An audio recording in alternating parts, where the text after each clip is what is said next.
For today's video nga pala mga kapapasam, magluluto tayo ng sinigang sa miso at ito ang ating mga gagamitin. Kaya tara, let's go!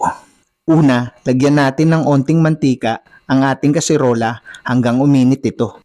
Pagkatapos, ikalat natin ng mainit na mantika sa buong kaserola. Ilagay na natin ang hiniwa nating bawang at halu-haluin hanggang maging golden brown. Pagkatapos, isunod naman natin ang luya. Ganun pa rin ang proseso, halu-haluin lang natin hanggang maging brown. Isunod naman natin ang sibuyas. Halu-haluin lang natin para mas lumasa ang ating lulutuin. Pagtapos ng haluin, isunod naman natin ang kamatis. Halu-haluin lang natin mga kapapasam ang mga rekado hanggang mga moy ang mga pinagsama-sama nating rekado. At sure ako sa inyo, masarap na masarap ito mga kapapasam.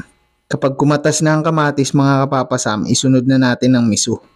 Halu-haluin lang natin hanggang maging golden brown nito mga kapapasam. At pwede nang lagyan ng tubig.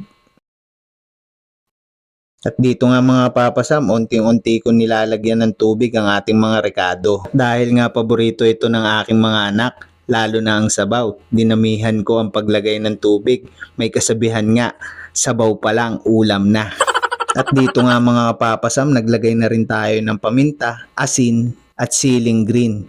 Takpan natin at hintayin lang natin kumulo. At eto na nga mga kapapasam, kumukulo na. Lagay na natin ang Knorr sinigang sa miso. Knorr, baka naman. Halu-haluin lang natin ito mga kapapasam at tikman, Yan. Ang asim mga kapapasam, kung alam nyo lang. Pagtapos ngang kumulo ulit, lagay naman natin ang isdang bangus na hinati-hati natin sa anim. Pagtapos nga mga kapapasam, ilagay na din natin ang dalawang huling rekado, ang sitaw at ang mustasa.